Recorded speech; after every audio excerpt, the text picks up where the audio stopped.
We are live, and for those who have just starting to tune in, I'd like to welcome you to the Ask Coach Judy Variety Show. We have a great show for you today because in today's times and challenges, there is so much chaos, confusion between COVID-19, the race riots, and the peaceful demonstrations, and all that is happening across the country, the world, I should say. We need to create new transformations. And we need to know how to turn our thoughts and actions into opportunities. So I have a great guest coming on the show. As a matter of fact, she was on a show with me 6 years ago. And when I first met her, I found out that we speak and think an awful like. And here we are. She's in New Zealand. I'm here in South Florida. And I was excited because to have somebody think and talk like I do and understand my mind was very exciting because of the fact that I speak out to everybody out there. So with that, I want to share with those who are new to the show that we are a practical tips show. We help to provide the facts so you can act and achieve success personally and professionally. I've given it a new name called GAS. And you must think, gas? What do you mean, gas? Well, gas are the programs that provide the knowledge or the fuel to propel, motivate, and support you for turning challenges into opportunities. And if you want to see what programs we are offering, please go to our website at www.coachjudy.info. And if you want to, I'm sorry, I had to click on something. I'm doing all the technical, and we're hoping that everything will start up. So I apologize for stepping in for the moment and interrupting because one person's doing it all. So anyway, we are the fuel. We're part of the fuel, our show, at the coachjudy.info website, which is www.coachjudy.info. As we provide you the fuels that will help to take you where you want to go. And I'd like to thank Palm Beach Software of Boynton Beach. They are going to be creating our new and exciting and informative vendor member directory service program on our website. So if you want to learn more about what it is to be a vendor member service, please go to the website at coachjudy.info. And if you're interested, there's a lot of great information and there's also lots of benefits. Now, our guest today, as I said before, is a dynamite person.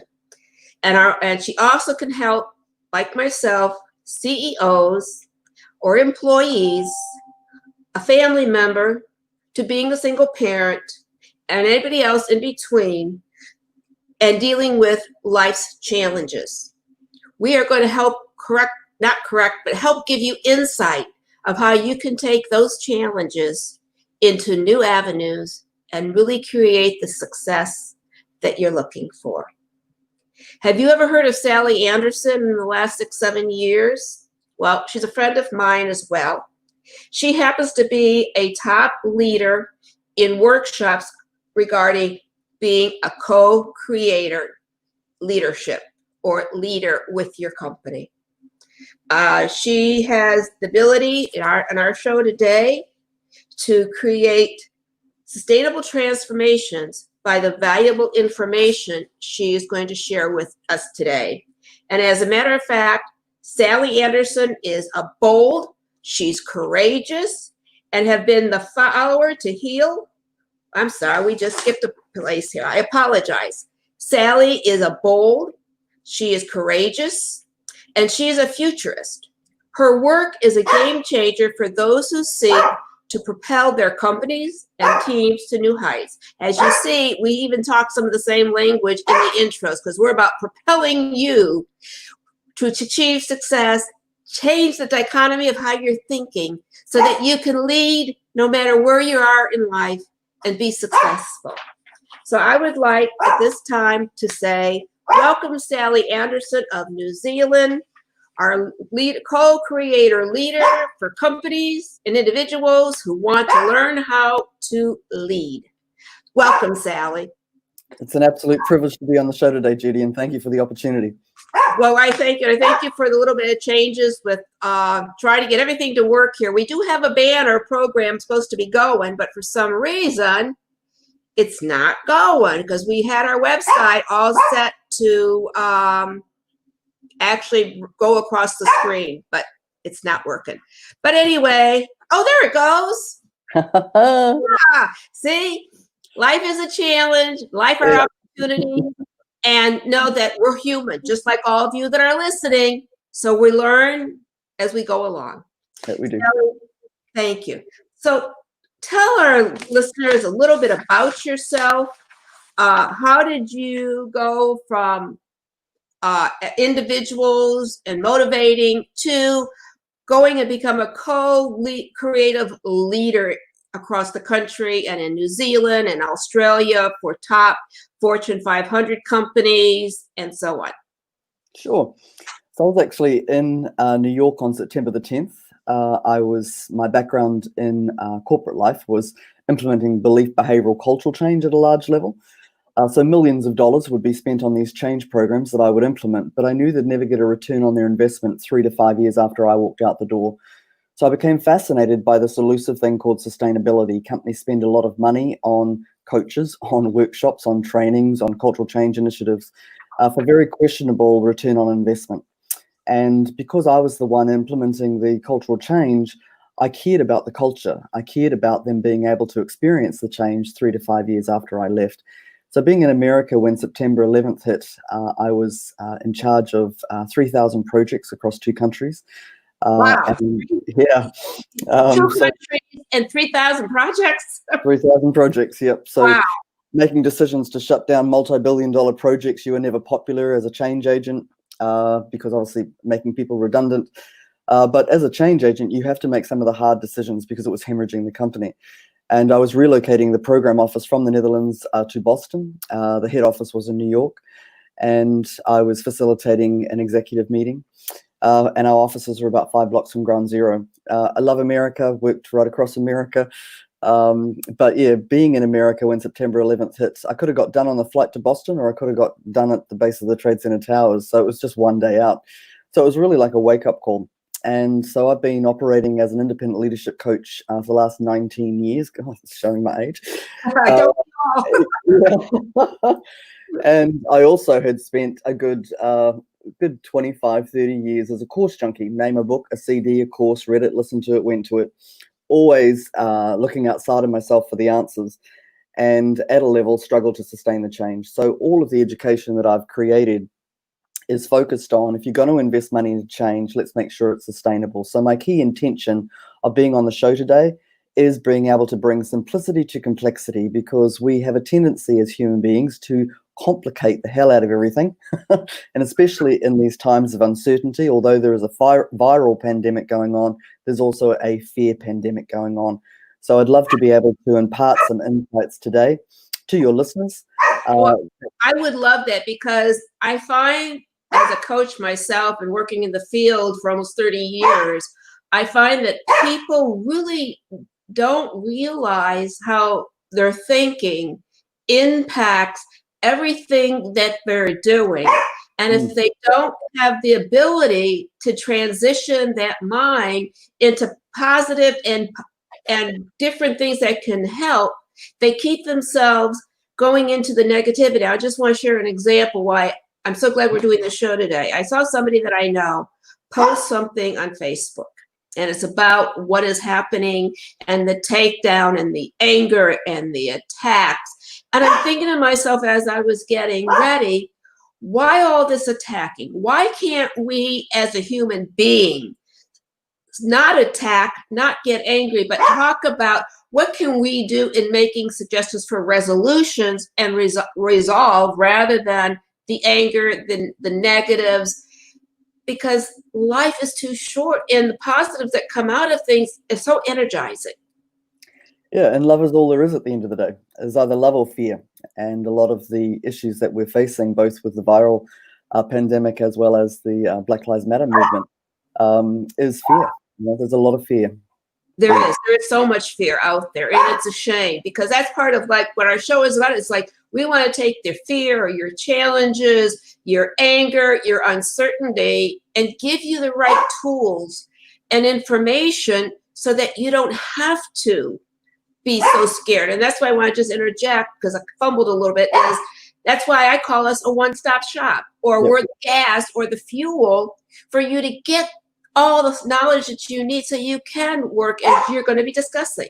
Yep, very much so. So an analogy that I like using is when you're driving the car and you're listening to the music. If you hear the static on the radio, you don't stay on the static channel. You try and quickly tune into the music. And most of the static, I call it human static, that human beings listen to on a day-to-day basis is fear. Right. Issues, problems, and challenges, confusion, and the inner critic. So that's the static channel. That doesn't empower you. It doesn't forward your game. And yet the irony is most people don't know what their music is. And so being able to impart some insight today is part of my intention to how do you deal with fear better? How do you deal with your inner critic better? How do you deal with issues, problems, and challenges? And I believe that one of the key addictions that human beings love is confusion. Because when you're confused, you don't have to be responsible to actually change the situation. So it's a perfect strategy at a level. So exactly. I just want to bring out, for those who are wondering, because sometimes our terms that we use, we understand, but the other listener may not be, or who's watching may not understand. And when you're saying music, a lot of these things, it's really you're referencing to how the brain is really operating inside, what it's thinking and saying and telling you to do is the music, the chatter, and so on. Correct. Yep, that's right. Okay. Well, go ahead and continue with what you were saying about the music in the respect of how can people really change that, though? So moment by moment, we're in one of two states. We're either in an empowered state 1 minute or a disempowered state the next. And given what people are experiencing right now, a high majority of people, if they're feeling disempowered, they're actually disconnected at a heart level, disconnected in whatever their interpretation is of their faith. That's another subject that I'd like to touch on today, respecting what anybody's viewpoint is. To me, faith is about trusting the unknown as much as the known. Because when you can embrace uncertainty, that is the space I live in, being able to embrace feeling confronted, resistant, and uncomfortable. Most human beings get off the court when they have those three emotions. And there's not enough taught, I believe, on how to embrace resistance. Just because you're feeling resistance, just because you're feeling confronted, resistant, and uncomfortable, it's just a feeling. And being able to see what's beyond that. It's a bit like when you go towards that which you're fearful of and actually see it for what it is, you can actually get a sense of humor. Because half the time, it is just a fear-based projection. We're either projecting out into the past or we're projecting out into the future. We're actually hardly ever present. So all of human suffering is a function of what we make things mean. There's what happens, and then there's the meaning that we add. The meaning that we add is always in that past and future-based world. So part of a mantra that I use every day is what you're doing from a thinking perspective, is what you're doing forwarding your game? If it's not, you don't think it. Is what you're doing forwarding your game? If it's not, don't do it. Is what you're saying forwarding your game? If it's not, don't say it. And who you're generally being on a day-to-day basis, is that forwarding your game? If it's not, don't be that. Now, training yourself on a day-to-day basis to monitor the thoughts that you have. How many books do we need to read that say, be careful what you think, your thoughts create your reality? Well, they do. So we're quite undisciplined as human beings to not monitor where our thoughts are focused. Our thoughts create our reality. Our language creates the reality of our world. If we want the reality of our world to change, we need to change our language. So a lot of the education that I impart is termed awareness-based training. Once you're aware, you can obviously recalculate and be able to take more responsibility for being able to manifest what you want in life. We're so undisciplined at a level, and we're not taught. We're not taught in the schooling system. Well, you just said something that's so important, because I look at it as a parent, as a daughter, as a grandparent, as a single parent. And during this COVID time, I found myself looking at and reflecting on my life and what messages did I think and believe then versus what I know today. Because it's so different, because our parents don't stop to think about teaching us communication or realize that their actions and their modeling that they're doing is really communicating to us on a conscious, unconscious level. And we don't know if we're really interpreting them right or wrong because our parents aren't telling us. And then also as an individual growing up, you have your own ideas and thoughts, but if they don't match up to your parents, you're afraid to say anything, or you think you must be wrong. So you stay quiet and don't speak up. Very true. Very true. Yep. And, you know, we all have our own conditioning. You know, our beliefs and values are adopted in childhood. And as much as I have no interest in dragging up people's childhood, they've got to realize that all of the conditioning starts and ends there. And so if people are still impacted into their 20s, 30s, and 40s and onwards, if they haven't done the healing, if they haven't looked at the aspects of their lives that are unhealed, it will always have an impact in their future. So the belief and values form the behaviors form the structures. You know, there's a structural foundation to a house, there's a structural foundation to a human being. That then forms the culture, who you marry, how you dress, your worldview, and then that forms the results. So if you're not experiencing sustainable results, which is where I come in today, Right. It's a function of going back to the original conditioning. There's certain conditioning that's still playing out as an adult today. So the ability to be able to bring awareness to those aspects of your life that no longer serve you, such that you can circumvent. An example would be, a lot of people struggle with weight loss. A lot of people struggle with financial prosperity. We'll just use those two as an example. The weight loss industry is $1 trillion industry, not interested in sustainable solutions. Exactly, because they don't go in, I don't think enough goes into the mind and really learning and willing to understand you've got to change your behavior with any diet or any life change. You've got to adapt to that, and I don't see a lot of that going on. So I'm using those two as an example because the relationship that you have to money and the relationship you have to your body is to do with self-worth. So I coached a cause versus symptom. The symptom is weight and or money in this particular conversation versus what's actually causing that. So I do a lot of reverse psychology. Commitment equals results. Wherever the results are being produced in your life is a function of your commitment. Now, some people say that they're committed. I'm committed to losing weight. I'm committed to transforming my financial situation. I'm just using those two as an example. Well, they're so common with everybody. Yeah. So I'm committed to losing weight and I'm committed to transforming my finances. The question that I would ask would be, how long have you tried to lose weight and how long have you tried to transform your finances? Usually, if I say it's beyond 2, 5, and 10 years, try on, you're not committed. You verbally say that you're committed, but there's a difference between wanting transformation versus being committed to transformation. And that's where this default identity that I talk about comes in. The default identity is that identity where you continue to default back into negativity, i.e. sabotage half the time. So people who live in a world of, I want to lose weight, I want to transform my finances, and they think that they're committed, part of the breakthrough is to first of all acknowledge that they're not committed. That can land like a cup of cold sick, Judy. That is, they think they are. Their mind, everything they're doing, they think, but unless somebody points out that, hey, there is a, as I say, like with the nerves, there is a missing link that it's not working and connecting together, there's going to be a problem. Well, you know, if you ask the person, you know, how does it make you feel given that you haven't had success with weight loss? Or how does it make you feel when you haven't had success with transforming your financial domain? And they say, I don't like this, I hate this. Well, try on, you love it. Because wherever the results are being produced is a function of your current commitment. A lot of reverse psychology here. You love being fat. You love your finances being in disarray because that validates your default listening of yourself. I can ask you a question real quick. Do you think because of the energy that it takes to really bring change, that's what's holding people back, because of the energy that's required, and there's so much going on that they just can't quite transition it together in some way? Well, I think it's a bit of a cocktail. You've got the inner critic, that internal voice that we're not trained on how to understand or how to circumvent, how to silence. I mean, I would like to see mastery of the inner critic in the schooling system. You know, you can have a 9-year-old child who has a heinous inner critic. You can have a 49-year-old client who's beat the crap out of themselves for 4 decades, but nobody's talking about it. To have an inner critic, it annihilates human potential, but nobody's talking about it. It should be in the schooling system. It would actually change the human psyche as we know it. So I think the inner critic has a lot to do with it. B, confusion. People stay in confusion. Confusion is actually a safety mechanism. Oh, it is.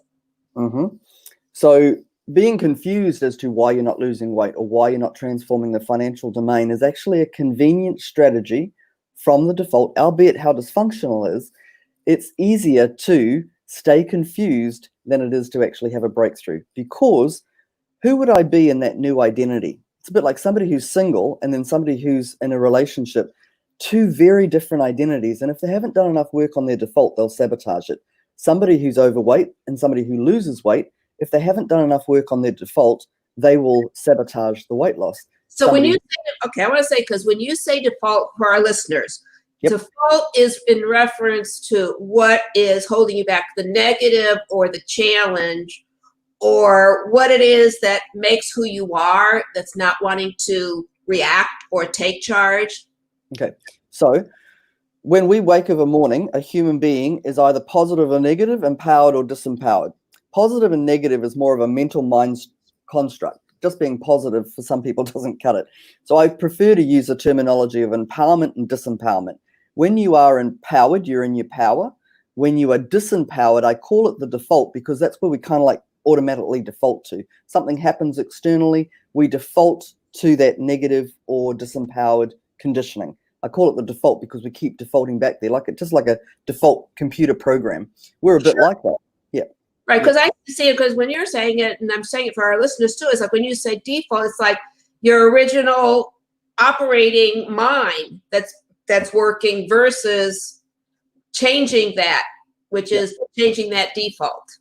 And there's not enough education, so that's where I specialize. So there's not enough education in giving people insight, because when you can understand it, you can take your power back.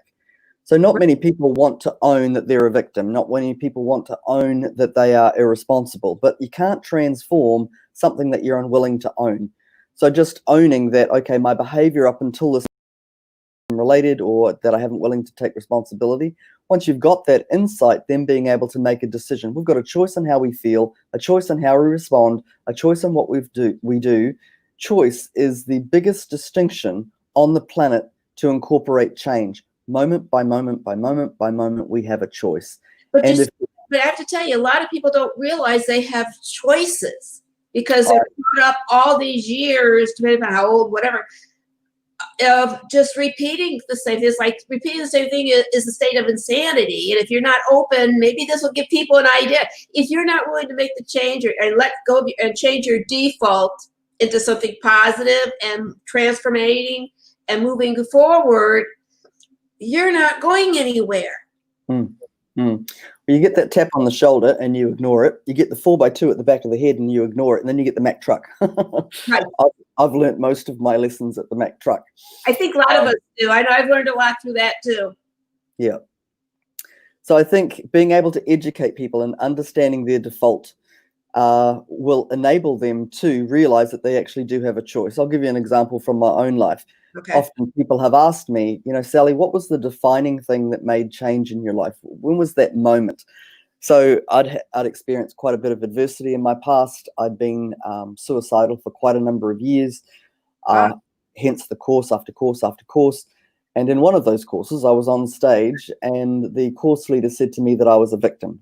Now, I didn't like that, because I had victim mean weakness. When he made the distinction that victim meant powerless to change the situation, it was like a ticker tape parade across my entire life, that I indeed was powerless to change, because I had it that life was just doing it to me. And this is where evidence-based people are waiting for evidence to show up before they trust. Trust-based people know that if they trust, evidence will show up. Right. So I was finding enough evidence to sink a ship because of my stinking thinking, where I was resonating, where I was vibrating. I, out of the way that I was thinking, was creating half of the trauma that I was experiencing in my life. But I didn't realize that. I didn't realize that I had a choice to be able to change that dynamic. So you're saying that although you were working and making transformations, there was still a part of you that was still victimizing yourself without even realizing it with the great knowledge that you have. So who I am now and who I was then, two very different people. I hear you because I'm not the same person I was 20 years ago. So I hear you loud and clear. Yeah, so that's the beauty of the shoes that I sit in front of. I've got the doctorate in sabotage. I've got the doctorate in any level of dysfunction. You know, I've been name and addiction. I had it. I had the worst inner critic, internal voice known to man. So what I love about the work that I do on the other side of, I've done the years in the trenches. I've lived the apprenticeship, as you have, Judy. Right. We all have a story. Our story does not define who we are, but it is the backbone of our character on how we show up in the world. Exactly. So, yeah.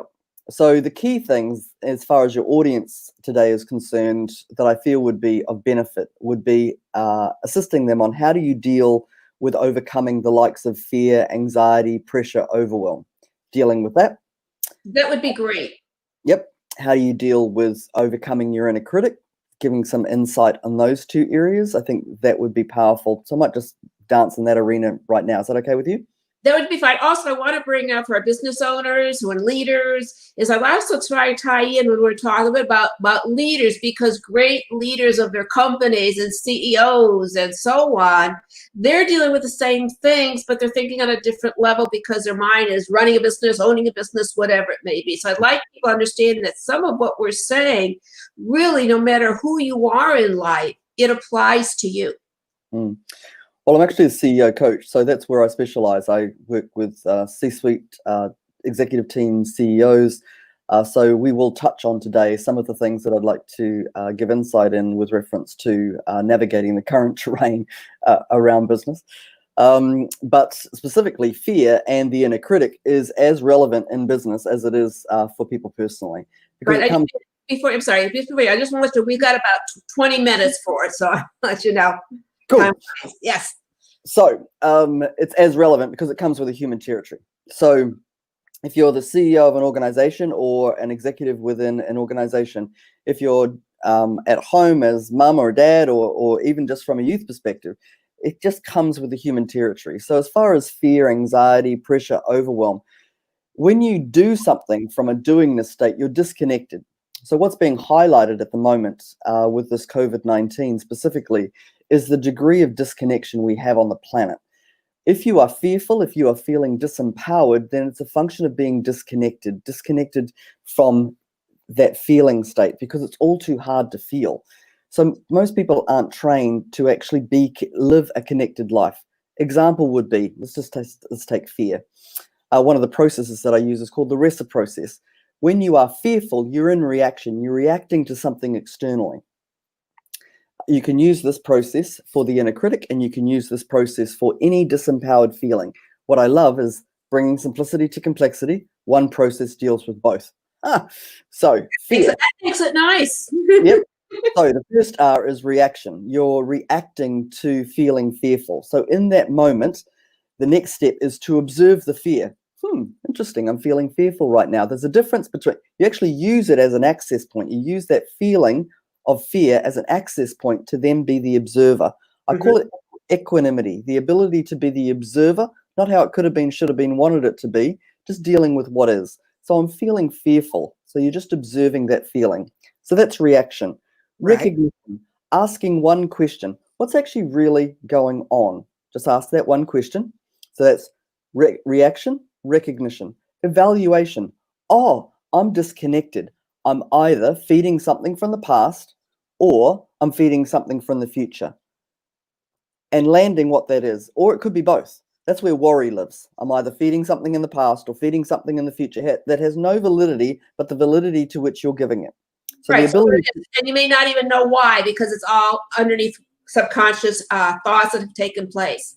Correct. So anytime you're fearful, anxious, overwhelmed, it's just a function of feeding these projections. That's all that's going on. So when you're evaluating, you're acknowledging what's actually really going on. Oh, I'm disconnected. I'm feeding these projections, landing which ones they are, past, future, or both, coming back to the present. The next one is sensation. To be able to shift from feeding those projections to actually recalibrating and coming back into your power is a function of changing the sensation. So instead of feeding those projections, so this is the power of awareness-based training. When I can understand what I'm doing, I can take my power back. Now, sensation, I usually facilitate with a human being. What are you motivated by? So an example would be, I'm motivated by faith, or I'm motivated by fun, or I'm motivated by peace, or I'm motivated by freedom or passion.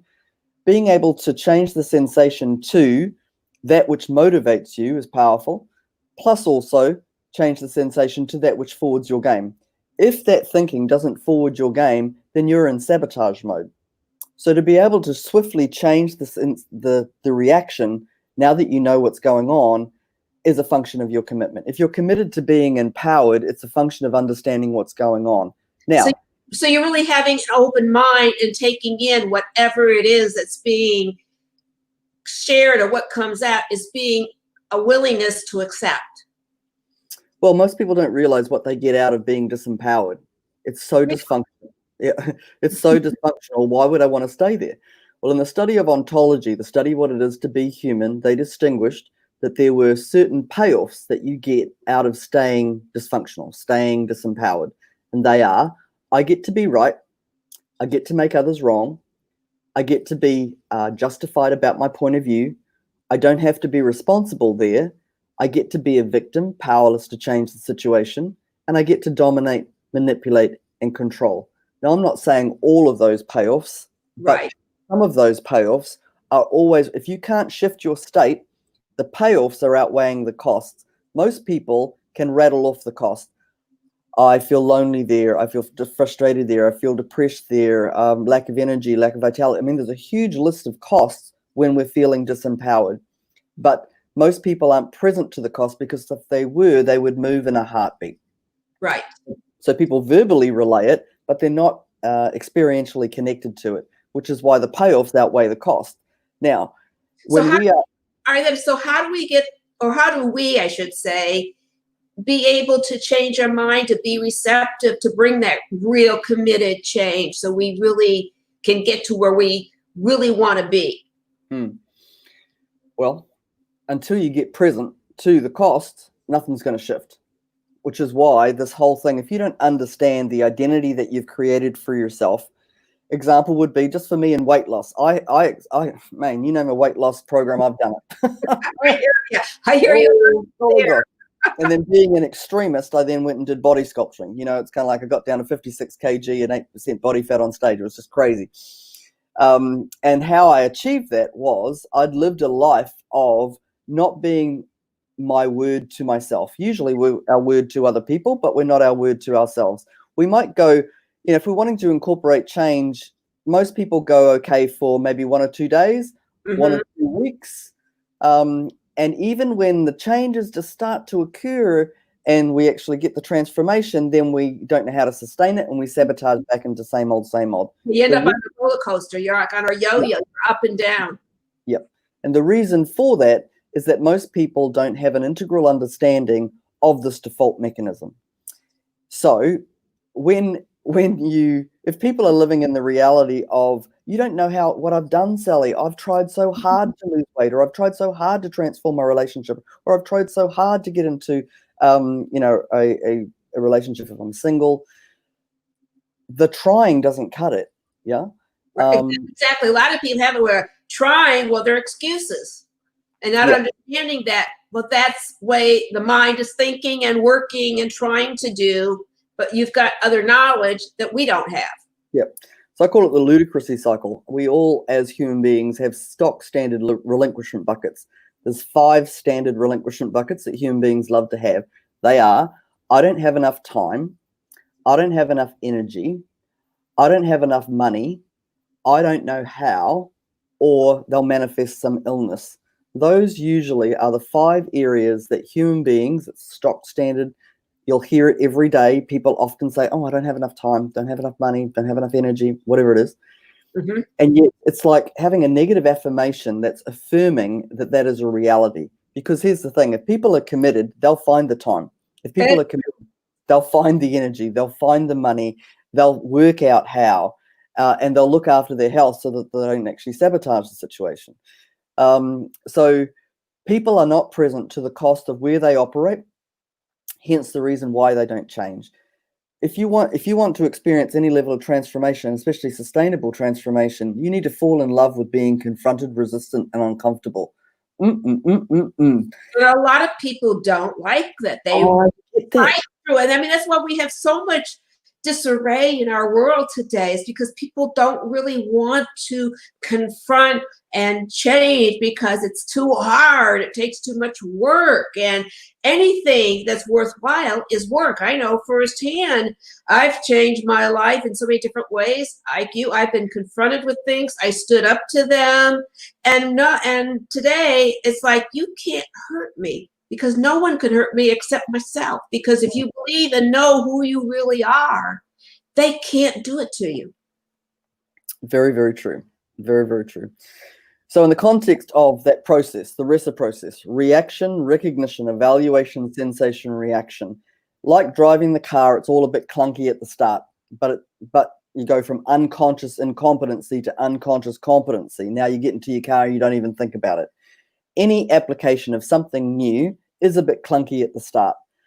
But if people become aware that when they are in that default trajectory, i.e. fear, anxiety, pressure, overwhelm, if we simplify it, it is only a function of being disconnected. Now, what does it mean to be connected? When you're in that beingness state, for those listeners, if they've seen Finding Nemo, which is one of my favorite kids' movies, the turtles are all over the place, and then it gets into the slipstream. Training people on how to access the slipstream, the vortex, the zone, those moments when you can be at one with. If we've got golfers in the listening base today, you know that when you're at one with the golf shot. If you're a surfer, when we're at one with the surf and the ocean. If you're a snow skier, when you're at one with the mountain. Most people have moments of being in the zone. Well, so you're saying that really is like, once you have done it and you're so focused, it's like athletes or anything else. You train yourself, you practice and you practice so that when you're ready, nothing else is in your way. I know, like, for example, starting the show today, it was like, wait a minute, the picture's not coming out right. The banner's not going. I'm trying to focus. And it's like, oh my God, I've got this information. Oh my God. But then it was like, okay, I'm human, just like everybody else. And everybody's, hearing and listening. And that's the way life is. Well, most people don't think it's possible to actually live in the zone. And it takes a bit of training, but it all has to do with alignment. If you're out of alignment, that's when conflict occurs. Right. If you're like, a lot of coaches talk about values, but what's the point of knowing your values unless you walk your values? Example would be integrity. What's the point of having a value called integrity unless you actually live an integrous life 24/7, not just when it suits? Sally, I'm so glad you said that, because that is one of the key things that I'm working and building with the show and the other programs and businesses. It's like integrity speaks for so much. And if people can't trust who you are because you don't have the right integrity, you're not going to achieve the success that you really can if you don't have that integrity. Because people see it, people get it. They look for the negatives. They look to things to really find it's not right, because they want to feel in some conscious, unconscious level better or superior, because that's the way the mind goes. I think values are very underrated. There's a lot said about values. Like in a company, you can have the vision, mission, and values looking really pretty on the wall, but it takes something to actually have that integrated within the culture of an organization. And sadly, there is a lot of talk about values, but not enough about what it takes to walk your values. Because when you walk your values, you actually literally die to that default level of identity, because none of the sabotage mechanisms of what never worked for you before can live in the future if you're walking your values, because it's an opportunity to completely reinvent. Does that make sense? It does make sense. And I'm trying to process for our listeners, because it's like value. I don't know how many people really do, as I call it, self-talk, and be honest in that self-talk to themselves and see, oh, I am doing this. This must be why I don't want that anymore. How can I go about making that change? And that comes with a coach. Yep, does it come with a coach? But people have got to be ready. The radio is either on or it's off. Well, that's true. That is, I know, because with coaching, a lot, especially with the single parents, they're so emotionally caught up in everything. And then you give them the resources, you give them the names, you make it easy, and they never call. And it's like they want the help, but yet they're still afraid of, as you talk about, to really make that call or make that effort to bring that change to get what they want, because there's so much, as you said, living in that fear or that default. And sabotage is a big topic. You know, we as human beings fundamentally, I believe, all operate from I'm not good enough as a base statement. And then from there, we create a lot of situations where even when we get what we say we want, we actually sabotage it. Because that new identity, there hasn't been enough work done on yourself. The inner critic is a prime example. That reciprocity can be used with the inner critic as well. Example would be, who the hell do you think you are? Interesting. My inner critic just said, who the hell do I think I am? What's actually really going on? Oh, I'm disconnected. Where does that statement come from? Past, landing that, coming back to the present, reconnecting to that which motivates you or to your goals, and then being able to shift your state. You are responsible for what it is that you're attracting. You're responsible for what's showing up. I train people to be a 10 every day. You train them to do what? To be a 10 every day. If 0 is the worst and 10 is the best, how do you train yourself to be a 10 regardless of circumstance? Because most people are swayed by external circumstances shifting. Right. Exactly. Is everything is the external. So how do you sustain being in your empowered state all the time, regardless of circumstance, is very powerful to learn. So I will go to a supermarket and the person will say to me, how are you going? I said, I'm absolutely outstanding. And they'll go, what happened? I go, nothing, I just choose it. Now, that didn't happen overnight. I have trained myself to become unconsciously competent in the ability to sustain a 10 state, because I know, and I'm the quickest to move, because I know that I am responsible for what I'm attracting out there. If I'm running at a 2 or a 3, I can only ever expect to attract a 2 or a 3 experience. So I like what you say in putting it with a number, because people are wondering out there, why am I not having this happen? Or why are these people attracted to me? Or why am I attracted to them? And if you don't understand and realize what it is that you want and what you need to do to go attract them, you're not going to. It's like, I see it from the standpoint of people having relationships or getting married, and then they divorce and they repeat and marry the same type of person again, and they don't know why are they doing that. Well, I also specialize in that area too. You know, human to human psychosis. Most people either have a default-based relationship. Somebody's disempowered, they're triggered, they trigger somebody else, they're disempowered, and so it's a default-based interaction. Never works. Doesn't work in business and doesn't work in personal life. I agree, because because I know that I married a man, had a second husband, and I discovered it was like he had a lot of differences that were great, that were attractive, but then I discovered he had a lot of the negatives that the same one did, and I had to say to myself over time again, it's like, what is it then? What is it about them that it's attracting me? Why is it that I'm going? What can I do to change it? It was like I was thankful because I was able to change the person I was to being who I am, and not being afraid to speak my piece, so to speak, and speaking up, but doing it with integrity, doing it in the right way, not out of anger. And so now people say, Judy, says, why aren't you married? Or why aren't you dating? It's like, I'm really happy being who I am and doing what I like. And I know, like you, it is hard to find people who think like we do. Very true. Very true. One of these things is not like the other. Right. Yeah. So touching on, I talk about extraordinary relationships, be that in personal life or be that in business life. The context for extraordinary for me is to come from love. Yes, even in business. Right. Come from love, be a contribution, and listen the person is great as the norm, and then manage the default behavior as something separate. Somebody's default behavior is not who they are. Now, mothers seem to do this pretty well. Their kids can be real shits, and yet they love them unconditionally. But they don't seem as unconditionally loving with their husbands, right? I have to be honest with you, because I've experienced it. You think your parents really love you unconditionally, but then you find, well, it's really conditioned under their terms, Yep. And you have them as a child, but as an adult, if you don't stay under those auspices of what they think is should be, well, then you're out. You don't exist. Yeah, yeah.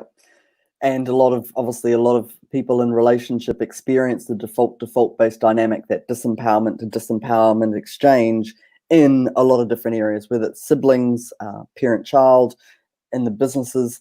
So being able to impart awareness into understanding the default dynamic, never engage with the default because you will never win. Don't engage with your own internal default mechanism versus somebody else's. All of the conflict that is experienced in business and or in personal life, let's just make it really simple. The only thing that creates conflict 9 times out of 10, it's cyclical. An unfulfilled expectation leads into make wrong. Make wrong leads into conditional or positional love, leads into questioning one's commitment, leads into withdrawing, and communication leads into probably a back door. I'm out of here. Yeah, so, I understand, because I'm going to tell you, I think what you're saying is great, because I always tell people, if I'm coaching them or if I'm talking to friends or something, it says, if you react, you're giving them your power. Do you want them to have your power? React. If you don't, then you don't react. And if you do have to, circumstances come up and you have to take action, you do it without discussing with them. You do what you have to do because of the circumstances, but it's because the situation calls for it. But you don't give them directly your power to them by reacting to them. Yep. Well, you just won't win. You just won't win. So no matter what you say, they are going to. I had a living situation where the person was angry. I didn't react. Nothing. I just never said anything. I did what I had to do, and wherever the chips fell, that's where they fell. I can remember this is years ago. A couple came into a session, and I said, "What would it be like if you went a whole month without being in this default-based engagement? You know, if you didn't trigger each other, what would that be like?" And I said, "And if you do, then you need to remain silent." Well, the husband immediately said, "That's going to be one hell of a silent month." I said, "Well, get present to the cost of that seems to be your norm." To me, extraordinary is come from love, be a contribution, listen, the person is great. We all deserve to be loved. We all deserve to be contributed to. We all deserve to be listened to as great all the time. But then to manage this default mechanism as something separate. And I learned that early on in my career, you know, as a change agent, you know, you were slaughtered by the best of them because you were the one that had to make decisions that were controversial. So I learned, how do you remain calm, peaceful, or in my world, equanimous, and be the observer of what's going on rather than get into the what I call serious, significant, and dramatic. I call it SSD. A lot of human beings are very addicted to SSD because when we're in our default, we're very serious, significant, and dramatic. And that holds a lot of power, which is where people get to manipulate. Oh, yeah, there's a lot of manipulators out there. I think we all manipulate in some way because of the fact that you have to take action to get something. You can't just sit there and say, okay, let it come to me. Yeah, very true. So I'd also like to touch on, so co-creative leadership is where I specialize. Who you are. Let you know, we've got about 5 minutes, so we kind of try to. Wow, it went fast. It went fast. Well, let me see what the clock says. We can do like about 5. We can do like 5 or 6 minutes if there's some key highlights to the leadership. I think that's what's key. Yeah. Or given that, so co-creative leadership, who you are in your human form is limited, who you are in your co-creative form is limitless. So part of being able to teach leaders how to tap into the co-creativity is key to what I am passionate about. So as far as the listening base today, and given the time constraint that we have, the biggest insight that I would like to give to business leaders is the LinkedIn social media medium. It's the only social media medium that I use, or conduit that I use for business. It is so effective, and especially now during the COVID-19 and as businesses are recalibrating into their new normal, there's a few things, just really practical things that I would highly recommend that you do to your LinkedIn profiles to be able to start leveraging LinkedIn as a viable conduit to be able to generate leads and to be able to cultivate a high caliber network. So I'll just give you step by step what they are so that you can actually take that home today. So one definitely is your profile. So if you were to go to my profile under Sally Anderson, CEO Coach, and see the format on how I've written, feel free to use the format. It's SEO strength, so search engine optimization. The way in which it's written is specific to being able to get a higher rating as far as search engine optimization is concerned within LinkedIn. The title that you use, a lot of people are putting in what their standard title is. That's changed within LinkedIn. So I have currently that I partner CEO, C-suite, high-level influencers to achieve exponential, sustainable results. That's what I have as my title. It's actually what I do, and that also is SEO ranked. There is a thing called an SSI index, a social selling index, and it's a free offering from LinkedIn that gives you free videos to be able to actually find out what your SSI score is. It's a free score that tells you how effective your LinkedIn profile is in the rankings. Oh, that's great. Yep. So if you just Google SSI score LinkedIn, can you like spell it out for our listeners? Yep.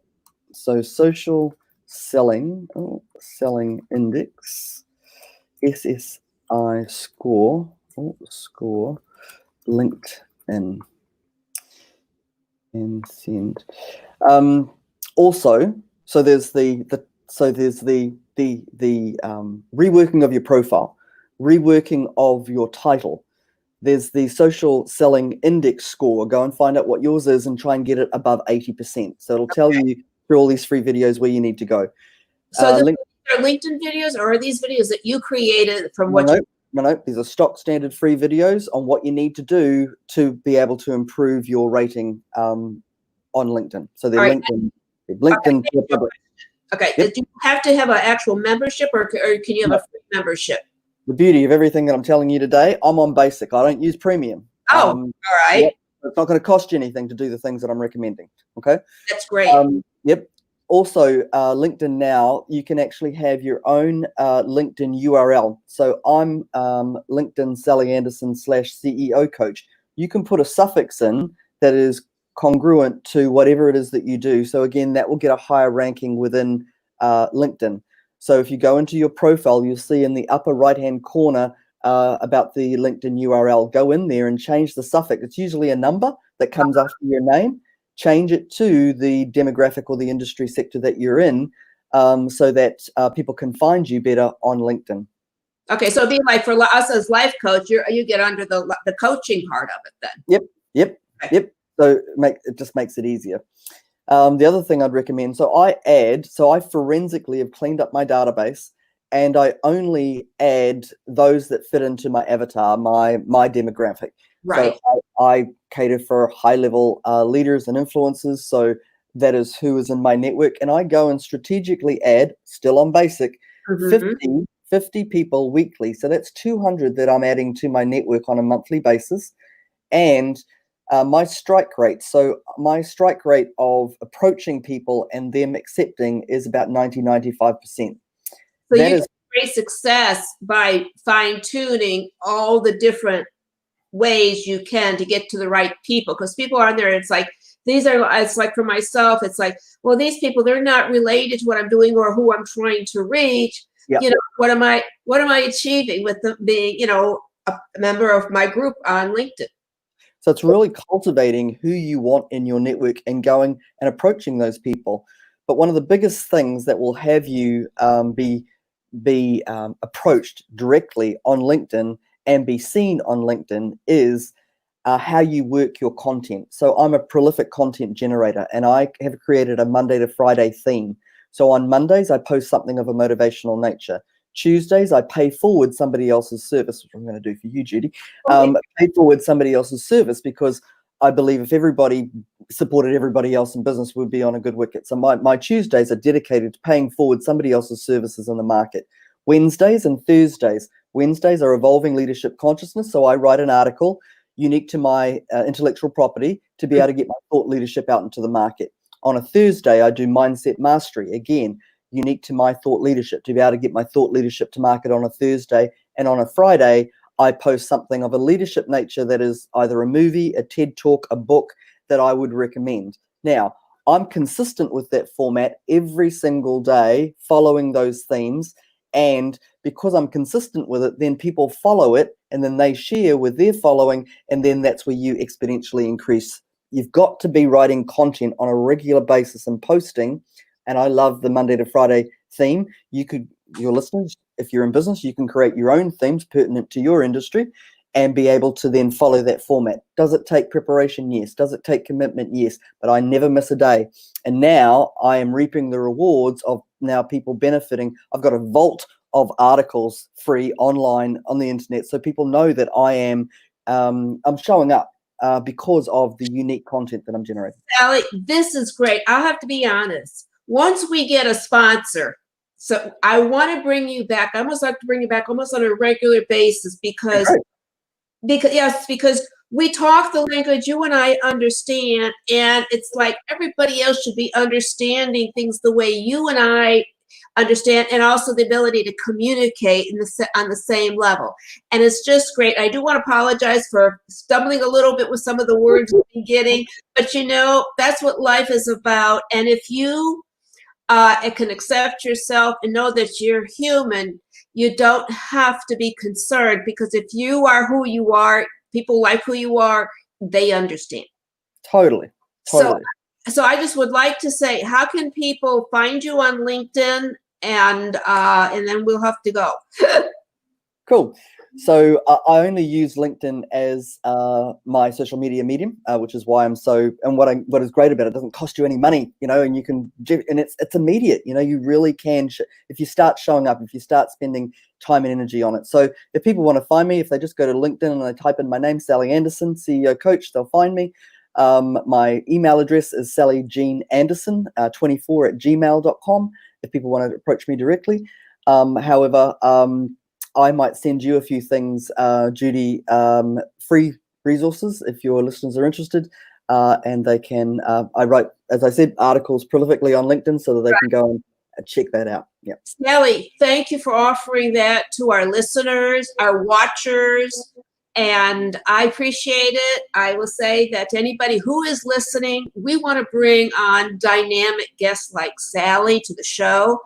And yes, because you are great. But as like any show, there's expenses, there's cost. And as a matter of fact, a portion of the funds that we are going to be getting in from our sponsorships and through our vendor member directory service is going to benefit a scholarship to help at my specialty, single parents, because being a single parent, finding myself in a legal battle that I never would have ever thought, it turned my life around. It opened the door and put the light on as to who I was and now who I am.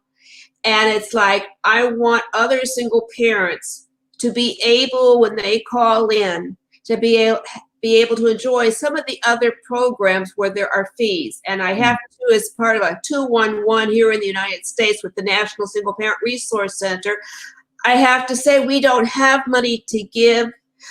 We are trying to get sponsors, but it's not easy. So I'm going to say to those listening, if you care and you like what Sally had to say and you want to learn more and us have other dynamic guests on the show, I'm going to say, for example, from past shows, when I was with Clear Channel, now iHeart, we had the late Steve Jobs from Apple. As a matter of fact, I'm going to bring him back. We're going to have Dave Peltzer, who wrote the book, A Child Called It. And as a matter of fact, he took his childhood of abuse that was one of the worst in California back in the 70s, and he too created a career in giving back and speaking and sharing. And it's so exciting to have people like yourself, like Dave, on the show that we want to do more. And I also say that we want to bring the celebrities on. I am, from my past shows, connected with a number of great PR firms, which is how I met Sally. And as a matter of fact, if you go to coachjudy.info that you see on the screen here, you could even see the testimonial that Plant Arts actually gave on behalf of the interview Sally and I did. So we really want to have dynamic guests because, again, I'm going to let you know what our motto is and what our goal is.